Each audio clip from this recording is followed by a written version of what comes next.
Welcome, Wastelanders and Vault Dwellers. This is the Fallout Lorecast. This is your host, Tom or Robots. And before I get into the show, I've got a question to ask you guys. Actually, a thing to request. Those of you who have been listening for a while know that for the last few weeks, I've been streaming in the mornings on twitch.tv/robotsradio. This is my new thing I've been doing. And man, we're having so much fun. A lot of people have been coming to hang out with me, and with the size of the audience of the show, I have a goal, and I would request that you guys come help me out with it. I'm trying to hit a concurrent viewer goal of 25 viewers, and I know there's a lot of you guys who listen to this show, and I know a lot of you can watch and lurk while I stream, or watch and engage. That would be even cooler. But if you just want to watch and lurk, that would be awesome. And in order to achieve this goal and reward you guys, I will be giving away a game of your choice if we can hit that goal and get an average of 25 concurrent viewers for a week. So this is something I really, really want to achieve. I've been having a ton of fun, and I was telling my stream this morning that this is really making a difference in my life, like on a personal level. My mood has improved. I've been having so much fun with our audience, and this is like just genuinely been something that I'm looking forward to every morning. I've been playing a lot of Back 4 Blood lately too, so if you want to play games with me, and I'll be getting back into Fallout 76 also. So come join me. What is that, lady? It's on Game Pass, right? It is on Game Pass. So yes. So if you jump into Game Pass, yeah, Lainey, you should come play Back 4 Blood with me. This game is super awesome fun. But anyway, I just wanted to put that at the top of the show because this has been something that is very important to me. It's something that I really, really want to involve you guys with, and it has become a personal goal. And I just hope that you come hang out with me because it's been super fun. But anyway, just wanted to get that off the top of the show. But welcome back to the show. That is Lainey, my wonderful co-host. Lainey, welcome back. I'm glad you figured out some of your technical difficulties. We've been missing you on the show. Welcome back. Goodness. How you doing? I'm doing all right. You know, I mean, between technical and mental difficulties, the last month or so, it's been crazy. But yeah. I'm good, and I'm here, and I'm excited to be here. Well, welcome back. I'm glad you're back. And in order to follow through with our theme for the month, talking about unsettling things in Fallout, we have another absolutely wonderful guest, a host from some other podcasts and shows, a wonderful builder, a very positive member of the community, somebody who streams and has an absolutely wacky time, because I'm often lurking some of these other streams, and there are, I think, more giggles per minute in her streams than in any other stream I've ever been in. Somebody who is hosting shows like The Atomic Stop and Balanced Pixels, a wonderful, wonderful member of the community, Skullie Face. Welcome to the show. Hi. Oh my goodness. I have no idea how to respond to that intro. Thank you. Well, welcome. Definitely lots of giggles. Lots of giggles. You guys have so many giggles on your streams. Everybody's always having a lot of fun. And you're always building some really, really cool stuff. You're doing all sorts of fun things in Fallout 76. And I'm super excited to have you on the show. And we always have a fun time when I jump in streams, or you're in the same stream that I'm in, and we're always goofing around, saying some fun things, or we happen to be, I don't know, just we bump into each other in lots of the same circles. It's just it's a small community, even though it's a big game. Yeah. Yeah, it is. So you're here today to talk about some of the creepy things. It is Creepy Month. It is Spooptober, and these are our Spooptober episodes where we get to dig into the things that go bump in the night in Fallout, because that is one of the big features of the Fallout games. The really dark stuff. And some of the guests that we've had, like Ken, went really dark on some of the stuff last week, and I'm interested to know, I put this out there, I invited you on the show, what are some of the most unsettling things? So where do you want to start with this? Do you want to start with the things that you came across when you first found Fallout, the things that made you go, oh my God, this game is actually really creepy, or the things that creep you out still? It's up to you. Where do you want to start? Probably at the beginning, like my first experience with something that absolutely terrified me in Fallout. All right. Okay. So when was the beginning for you? So I really dove into the Fallout franchise in Fallout 4. Okay. So Fallout 4. So we're going back, 5 years? About, yeah. 5-6 years ago? Okay, so you got into Fallout 4. Did you get into it when it launched? Yes. Okay, so Fallout 4 is coming out. There was a lot of hype. I remember the announcement for Fallout 4. And of course, Todd was on stage. Hey, we're going back to Fallout. We're going to Boston. Whoa, all the hype and all that stuff, right? And did you watch those announcements? Were you excited at the time? Yes, I remember being really excited about Boston because I love my grandmother's actually from Massachusetts. So it was really cool to like kind of dive into an area that she grew up in. So that's why I was really excited. So did you know much about the Fallout franchise at that point? I knew a little. I played a little bit of 3 and I fell in love with the post-apocalyptic atmosphere and storyline. And I was just like, this is amazing. And then I borrowed it from a friend. And then they were like, can I have my game back? And I was like, oh, okay. But there's like 400 hours of stuff in here still. Yeah, I need my game back. Okay. But now having played Fallout 4, I get it. I get why they wanted their game back. Okay, so did you pre-order? Did you just kind of go out and get it when it launched? I got it day of launch. Okay, so what was the experience for you? You loaded it up, you created your character. It was honestly breathtaking at first. I was like, coming out of that vault when like your character sees the destruction. I gasped with my character. It was like really cool. And then I got to playing and I met my first Deathclaw. Okay, yes, because that's not too far along in the story of Fallout 4, right? Right. So you work your way through the building, you meet the Minutemen, you climb up on top of the building, right? And then you're like, oh, cool, power armor. Yeah, I was like, oh, this is awesome. I'm just going to breeze through this. And then out jumps this Deathclaw from the sewers. And I was like, You're like, nope. So what was okay. So you're fighting a Deathclaw there. Did you find that conflict, that battle difficult? I mean, you were equipped with power armor and a big old minigun. How did that go? I hid in a building and just shot it till it was dead. I was like, I'm just gonna stay here. You stay out there. This is gonna work. That was a solid strategy. Yeah. So did that raise any questions in your mind at that point? Like, what did you think? Were you like, okay, did you have any thoughts about like, how are there these creatures in this world? What is this thing? How did it get here? Exactly. I was really curious. And then later on, when I played some of the DLC, I found out a little bit more about these creatures and the I think it was the Gator Claw. Yes, in Nuka, the Nuka. Yeah, Nuka World. I was like, oh no. Right. So how deep did you get into the lore? Like, did you just kind of walk around going, well, I guess there's weird crap in this game, like, or did you dive into the deep parts? I literally read every note. I listened to every holotape. I spent hours in Fallout 4 just like absorbing the entire story and all of the information. As you should. Yeah. So you're the kind of person who would like take the time to actually like slow down and read everything as you went. Yeah. So, okay. So were you traumatized by the experience? Did you just like, I find that there's two types of players, right? There's the kinds of players who go, cool, Deathclaws, I'm gonna shoot everything. And then they like gear up and they play it like a shooter, right?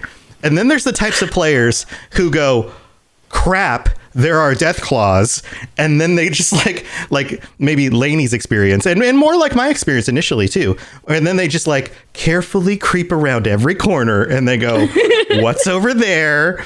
Maybe I'll shoot it in the head or avoid it, and I'm gonna play this more like a stealth game, and they like what's over there? I have no idea what the potential possibilities are because you haven't played through a complete Fallout game yet, and you don't know what it's gonna throw at you. Oh yeah, I definitely went with stealth because I had also played Skyrim and I was a stealth build in Skyrim, so I was like, okay, cool, I can be stealthy in Fallout. This is fine. Yeah. So stealth archer. definitely took me a lot longer to get through the game. Yeah. We're much more of like careful players. Absolutely. So after the Deathclaw, what else stood out to you, especially in the like creepy, unsettling side of things? Honestly, the overall atmosphere, like when you would walk into a building and you would find like skeletons just kind of like littered about. Mm-hmm. It was creepy, but also it was intriguing because I wanted to know, what were they doing at the time that they died? Why are their bodies still here? You know? Right. Did you ever find any of them to be like off-putting, or was it more of like a curiosity? It was more of a curiosity, but I've got a morbid curiosity. So, well, your name is Skullie Face. Yeah. So, yeah, I generally enjoy finding the skeletons and piecing together the I don't know, the hidden stories, the context clues of what was going on. Yeah. Yeah, for sure. Yeah. So, okay. So what else, like when I phrase this with our guests, this year, and I've done this in past years too with the show, but I like to phrase it this year around what is particularly unsettling. And coming across a Deathclaw is particularly unsettling, but what other things really get under your skin? What's unsettling? So jumping to Fallout 76, frog crawlers creep me out because they look like the bugs from it's Starship Troopers. Yes. Yeah, and those bugs gave me nightmares as a kid. So I saw that, and I think I was with a couple of other friends, and I was just like, hey, I'm gonna go back to the train station and sell some stuff. You guys can take care of this. What is it specifically about them? It's their little arms. Their big heads, and oh god, no. The big like chompy mouths. Yes. No. I was like, no, thanks. My Uber's here. They're kind of the sheen on their, like the skin makes them look kind of wet too. Yeah. There's that like a Deathclaw. They've got that like, I don't know, dinosaur kind of quality where they're shiny, but in a, they're kind of dry and hard sort of way. Mm-hmm. Like they're scaly. Like if you were to flick their, they make like a hard sound. Like they're not necessarily wet. They're just shiny because they're like solid. Whereas those guys, like if you were to like flick them, they would just squish. It would make like a quick sound. They would just kind of like ugh. So like the squishy, and then like those the little arms, and they're not like I don't know, Tyrannosaurus Rex, like they're more just like they just didn't finish growing, right? Yeah. It's just, they look so creepy. Mm-hmm. Yeah, whenever those show up, I'm just like, I'm going to focus on all of the other enemies. What else can take care of that? Yeah. Here in Florida, we get geckos. Have you ever seen a gecko up close? No. They're kind of like, they've got a similarity to it. So we have these little lizards that, there's different kinds of these little lizards that just kind of live. So many lizards everywhere. Right. They just kind of live in the bushes, and like they scurry around on the ground. And some of them, again, they look more like just dry. They've got kind of more scaly skin, and they look dry and stuff. And they don't have that, and they move more straight. They run kind of like you would imagine like an alligator would or something, right? They kind of get up on their legs and they kind of run. And they're only about this big, and maybe at the longest they get about 4 or 5 inches long. But the little baby ones are real cute, right? And then there's geckos. Really, and then there's geckos, which are about the same size, and they're the ones that kind of change color a little bit. But they're super slimy looking. They're flatter, and they wiggle. Like they make an awful noise too. They wiggle almost like snakes. They're fat. They've got little more flatter mouths and stuff. And yeah, this is like, these guys are more like them. And when you see them, you're just like, ugh, I don't want to touch them. Yeah. They wake up with the sunrise and they go over and over and over. Yeah. So there's that's like the sound they make. Right. So that's kind of the difference between the two. And yeah, it's weird, because anybody in Florida knows what I'm talking about. This is what we've got. Okay, so Other than weird lizard things, what else creeps you out? What else is unsettling? Shout out to Fenwa for bringing this up. Cappy is unsettling. Cappy is so unsettling. You're the first person I've talked to. Okay, so we often get monsters and things in here. We've often gotten like all sorts of other things, but wait, Cappy? What about Bottle? Is Bottle unsettling too? Bottle's okay. Like Bottle's cool. We're cool with Bottle, but Cappy, no. What's wrong with Cappy? It's just especially the late, like the newest item, the Cappy rug in Fallout 76. It has this like soul eating stare, and I just know. I'm looking this up right now. I'm looking this up. Fallout Cappy rug. Oh yes. Oh my god. No. He does. Okay, my dog is barking. I apologize for people listening to the podcast. This is the problem with doing podcasts in the middle of the day when nobody else is home, is that I have a hard time managing the dog. But here, I'm going to put this up on screen because this is amazing for those of you who are in here for the live show. Oh my god. Guys. Okay, so it's either he's got a soulless stare or he's like absolutely high on something. Or maybe both. Maybe both. Look at this. Look at this poor Cappy. Just look at him. Look at that face. Yeah, that is really scary, actually. Yeah. Oh my god. What do they do to Cappy? This is not a normal Cappy. This is like... No. He's also kind of chubbier. It's like they stretched him long ways. Like they took his face and went... Like... Yeah. Like they changed the orientation. Like one of the artists accidentally stretched him wide. I mean, he was adorable in Fallout 4, and then you get into 76 with this frog, and I'm just like, what did you do? Right. Here, look. Here. This is like Fallout 4 Cappy. And I'm gonna pull this up too as well. Just this is great entertainment for those of you listening at home. This is why you need to come check out our live show, or just pull up the video on YouTube. We'll pull this up too. So okay, so other than these pictures, is there anything else about Cappy that makes you weirded out? So there's normal Cappy. He's a little less creepy. I mean, I see why he's weird though. There's something about like Bottle being vertical, right? Yeah. And not just a little round blob, but then Cappy is like, how does that exist? It feels wrong. I understand it. There's also something about like the unbridled joy in the face being like manufactured. It's almost like too good. Yeah. Like nobody's that happy. Come on.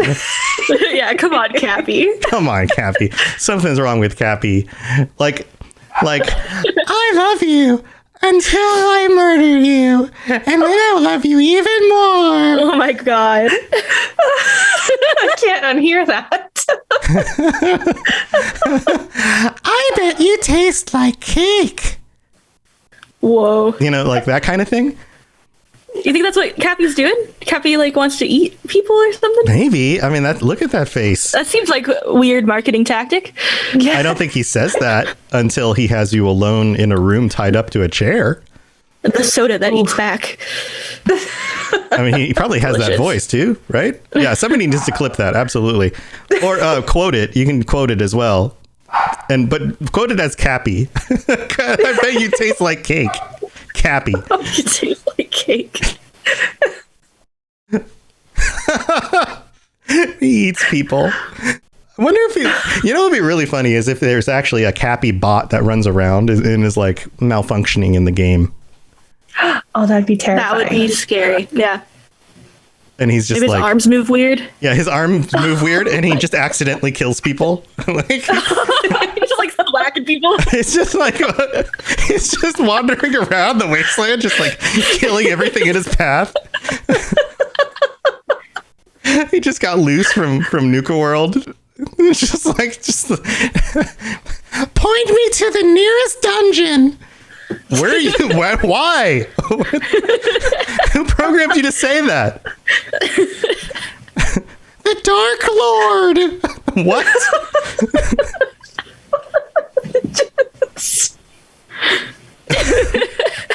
Wow. Cappy. Who knew Cappy was so dark? somebody should paint like vampire fangs on his face and give him a little cape. Some blood coming down from his mouth. Yeah, maybe we need to just turn Cappy into a meme and just meme him all over the place. Bottle and Cappy monster shirts. Oh my God. Ooh. Someone can get Bottle, someone can get Cappy, right? It's like for you and your boo. Yeah. Be my Bottle for my Cappy. We fit together like Bottle and Cappy. There you go. A little eerie. It's you delivering this with like the smile just the whole time. But that's what they do. They just smile the whole time. I know. You're right about you can't be that happy. It's wrong. It's wrong. Man. All right. Well, tell you what. I've got some more questions for you. But first, we have to go thank our patrons because they are freaking awesome. And we've got some new reviews, including one that I'm a little bit confused about. So stay tuned. Hello there, old chap. Good to see another of General Atomic's finest, still eager to serve. Patrons, you guys are freaking amazing, including our newest patrons, who are Mario Caesar, or Cesar. I don't know how to pronounce your name, but thank you, and welcome to the Patreon, and Climbing Zebra 82. You guys are our newest patrons, and thank you for joining us.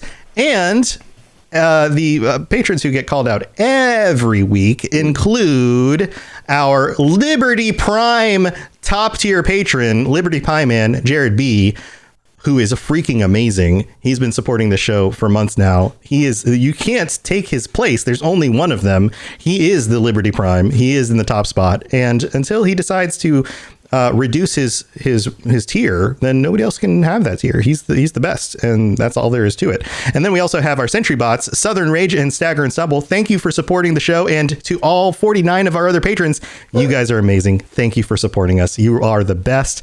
And if we've helped you get through your workday, your workouts, your drive to work, or you're working on your dance moves, then go to patreon.com/followlorecast and check out all the different tiers and all the different rewards, including ad-free episodes and extended episodes where we chat before or after the show, and all the other stuff that you can get, including t-shirts, which are only for our patrons and will never be up on the store. And once they're gone, they're absolutely gone. And they'll be going out within just a few months for the people who were signed up when we first put them out up there. Every 3 months, new shirts go out for our patrons. So awesome stuff for you guys. And we have some new reviews, and I need to read these out. First, we have this one, which is a little confusing to me. It says, "Love it.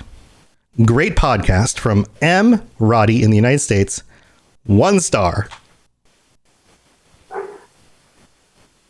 1 star?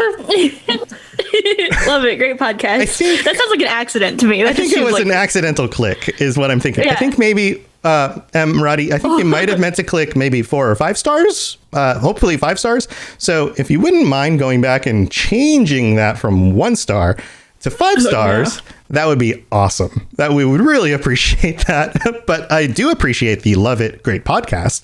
But maybe move that up a little bit. That would be like, you didn't appreciate my review enough. 1 star for sure. 0 stars. No stars for you. Stars. I gave you 1 star because I thought it was great. Now you get 0 stars. But I appreciate the review. Thank you very much. 5 stars would be amazing though. And we do have another one from the US from Gus Mandud 3, who writes, "Best podcast, 5 stars. I came across this podcast about 3 weeks ago. I drive for about 8 hours every day." Oh my God. I'm so sorry, but I'm glad that we can help entertain you during those 8 hours of driving. And Tom/Robots helps my day fly by. I've been plowing through the first 2 seasons of the podcast, so much so that I gladly offer to go out to pick up anything my wife asks me to go out and get, even after 8 hours of driving. Oh my God. That's kind of awesome. So just so I can listen. Holy moly. Thanks for the awesome deep dives into the lore, and I hope you continue to produce. Well, we keep on producing, so thank you for listening. Gus Mandud 3. Awesome stuff. So thank you so much for those of you who take the time to leave ratings and reviews and sharing the show with your friends and all of that stuff. And pretty soon you're going to catch up to when Lainey joins the show, and you'll be able to hear her on the show as well. So that's awesome. So thank you, everybody. Thank you for taking the time to do that stuff. Thank you to our patrons, and let's move on with the rest of the show. If you have any questions about Nuka World, I'd be delighted to answer them. So, Skullie, back to the creepy stuff. Now, I've noticed that you haven't brought up ghouls, feral ghouls, not the regular ghouls. Everybody loves regular ghouls, right? Mm-hmm. Everyone's like, oh, like non-feral ghouls, they're cool. They're our buddies. They're some of our best friends, right? Feral ghouls or the Scorched. I was saving those for last. Oh, yeah. Okay. So am I jumping the gun here? No. So those are scary in a sense that it's the theme that goes along with them, and it's that loss of self. Yeah. Because those were once people, they had friends, they had families, they have memories. And you even see it a little bit with like the super mutants because they've lost, their memories. You see Graham sometimes trying to remember things, and it's really sad, but also very like scary to me is losing that part of yourself. Right. So it's not so much the conflict of having to deal with them or the jump scares. It's more of the like, what if the tragedy behind it? What if I became one of them? What if I had to deal with that myself? Or just or even is it the empathizing with them, like the sorrow of just like, oh, these poor people. It's like a bit of both. Because I remember reading about like the feral ghouls and Fallout 4 when people were like, oh, yeah, we're all ghoulified, but some of them are starting to lose their minds. And you kind of see that spiral. And it was really like unsettling. Mm-hmm. Reading and like diving into that like a little bit of lore. And I was just like, holy shit. And then they brought it back with 76 with the Scorched.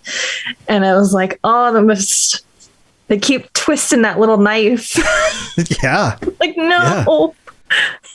Yeah, that's rough. And it relates. All of these themes, and we talk about this on the show a lot, relate to real world things, like Alzheimer's disease, dementia.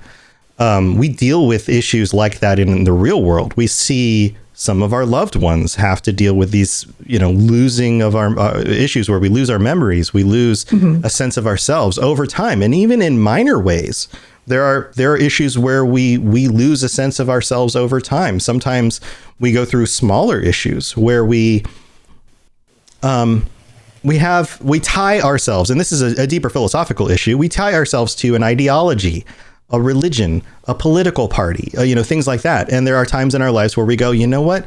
I don't agree with the things they represent anymore. And there is a little bit of death of self in removing that connection from yourself and having to find something else to tie yourself to. And even that is a minor representation of the big thing that you go through in, being something like a Scorched or a ghoul or a super mutant, right? Yeah. That is scary. But the flip side of it is, if you are a ghoul and you don't realize that you're losing those things, then you never actually know that you lost them. Yeah. So it's kind of like death. Like if you're dead, you don't know you're dead. Unless the soul goes on and then you're like a ghost or something and then you realize that you died. Or I guess there's a lot of if this happens, then this happens stuff, right? There's a lot of things that could happen there. Oh, yeah. You're dropping facts like everyone agrees with them. like really, it's the other people that are more sad for you than yourself, unless these other things are also true. Yeah. Yeah, it's scary maybe until you actually go through it, or at least it's scariest when you are going through and you realize it's happening. Yeah. It's the fear of could it happen and when it is happening. Right. Yeah. How horrible is it? What's it like to experience?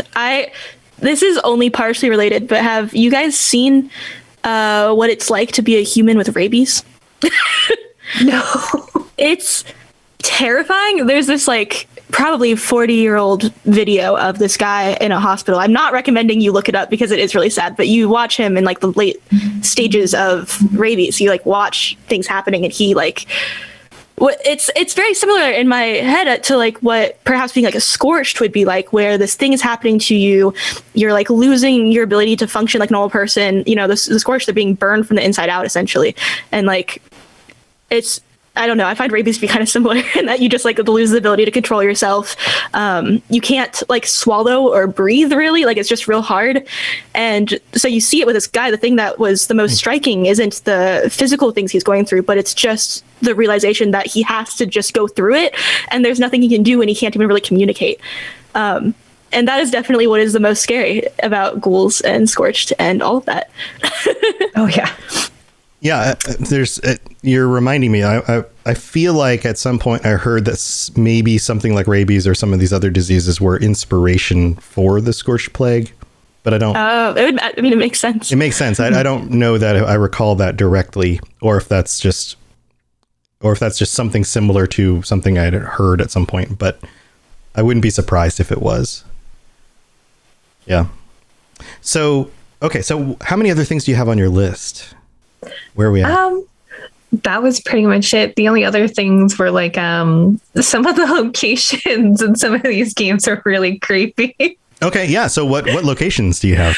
The Museum of Witchcraft in Fallout 4 with the Deathclaw at the end and the whole like creepy vibe of going through it to get to the Deathclaw at the end. Yeah. Yep. I was not a fan of that.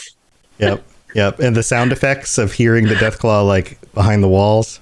Oh yeah, and the mannequins. Don't get me started on the mannequins. Oh yeah, you know what? You're the first person to bring up mannequins. Yes. They were especially terrifying in that location.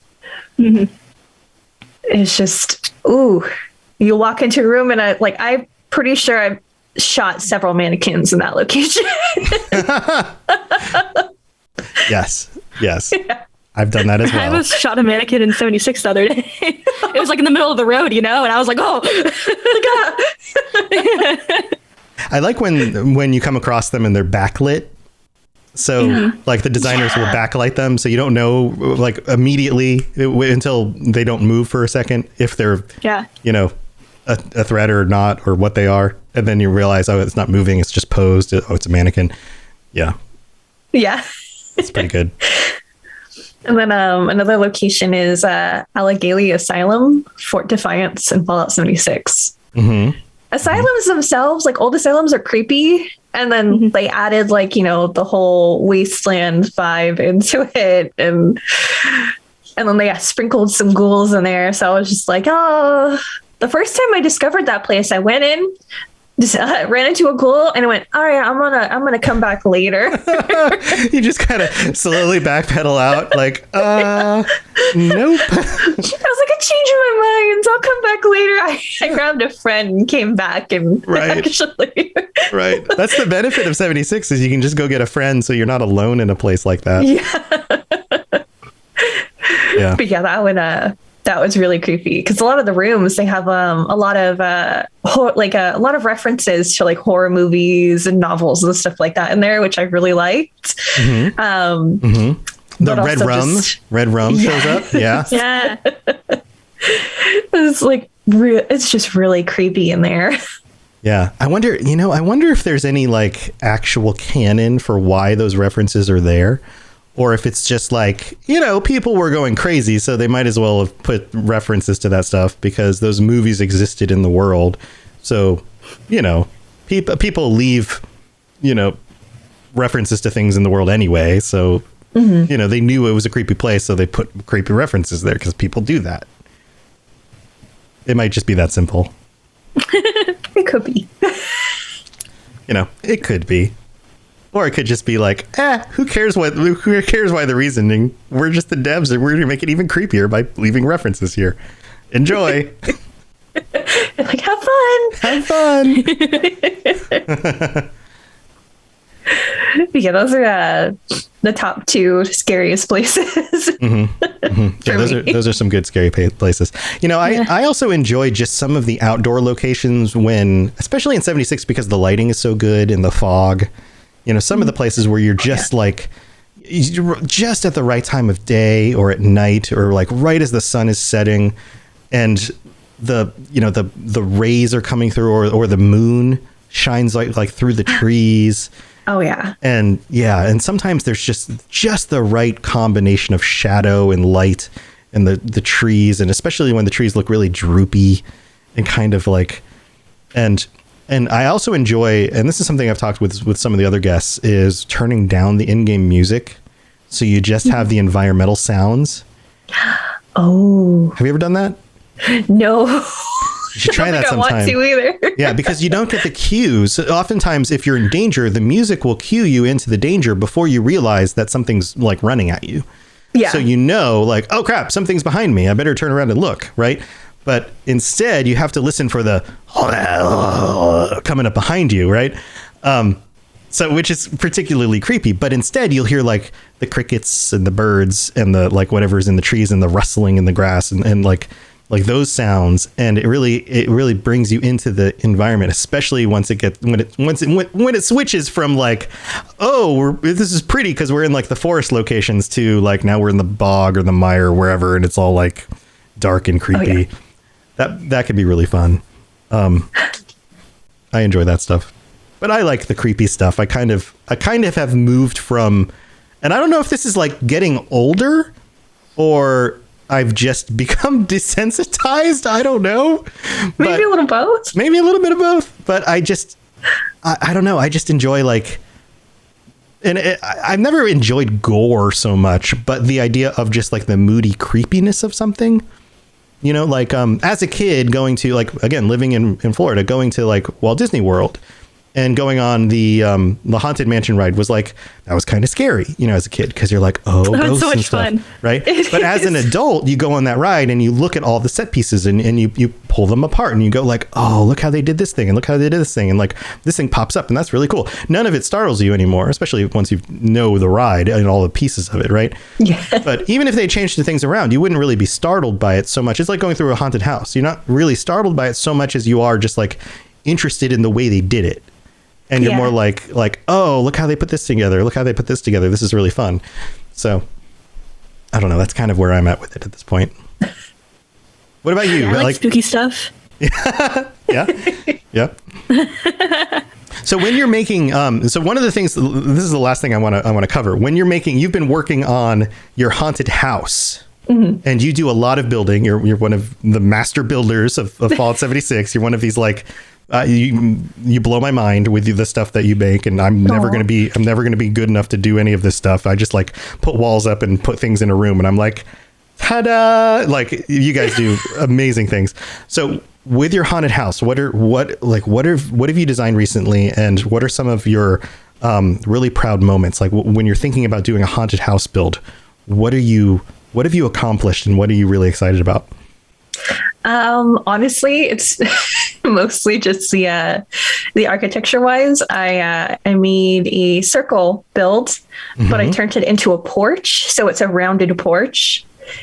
And I took the brick walls and I broke them all. So they look like brick posts. Wow. How do you do that? Like, how does that work?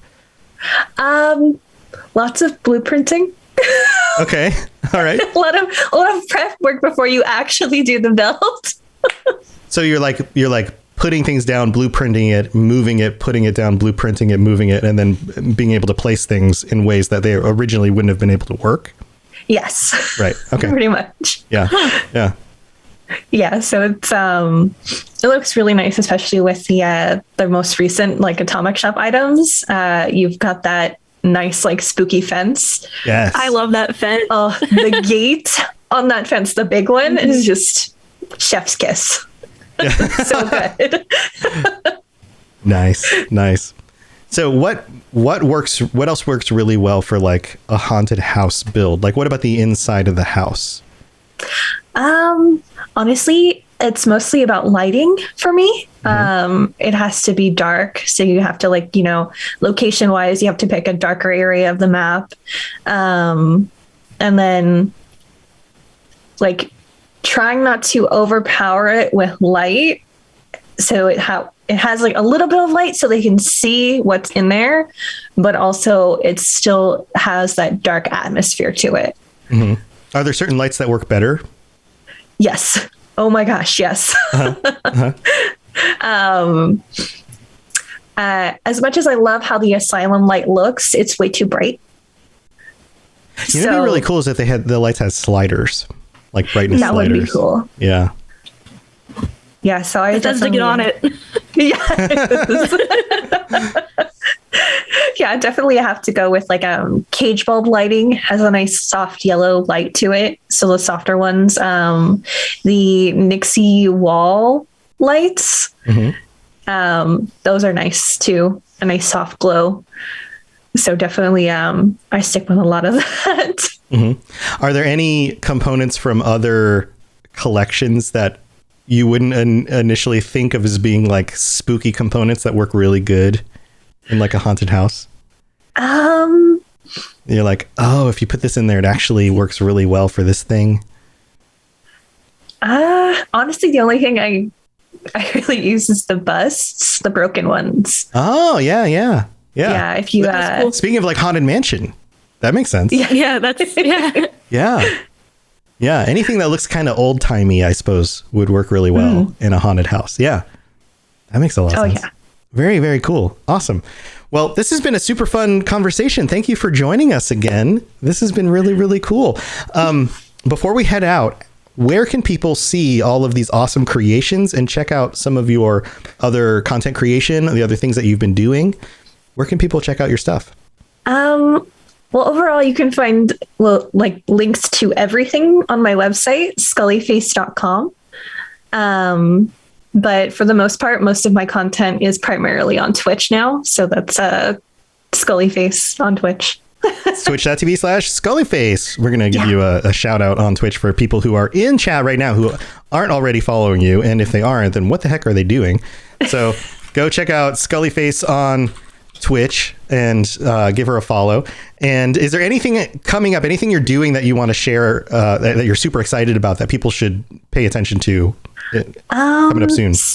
So Friday, I do a show called Building Friendship Fridays on my channel on Twitch, and all month long it's been Halloween themed.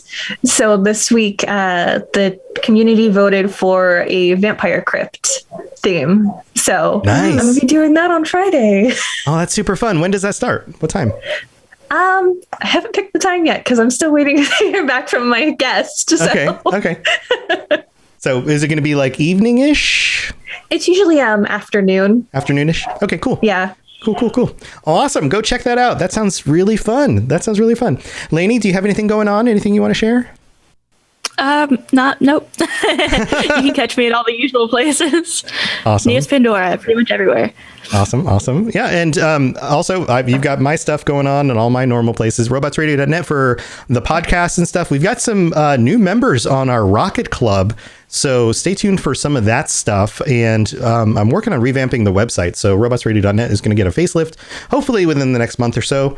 And I'll be updating it with some of our new Rocket Club members and some of their podcasts. And some of them are Fallout related. So that's exciting. So some new Fallout shows from some new creators who are working on some really cool things. So stay tuned for that stuff. And then also in about 30 minutes, we will be doing the Fallout Hub show with Ken and Dave. Ken from Chat Fallout 76 podcast, who's in chat right now. There he is, and Dave. And so you guys should tune in for that over on the Fallout Hub channel on Twitch. So I'll be back in just a little bit. But otherwise, come hang out with me in the mornings. I'd love to have you guys come over to twitch.tv/robotsradio for some streams in the morning and help me reach my goal of 25 concurrent viewers. And I think that's it for this week. We'll be back next week with another regular episode. And again, thank you for being here, everybody. We love hanging out with you. Thank you for everyone who's been in the chat. I love seeing all the conversation happening in chat. And we'll see you again next time. Skullie, it's been super fun. Thanks for being here. Thank you for having me. We'll see you around. Well, I'm sure we'll see you on the internet. We'll see you on streams and stuff. So, all right, everybody. See you guys later. To plug into everything else we're doing, check out robotsradio.net. Also, look up the Robots Radio YouTube for videos about Fallout and other things. And check us out on Twitter, twitter.com/robotsradio. You've been listening to a Robots Radio podcast. Smart shows for interesting people. Check out all the shows at robotsradio.net.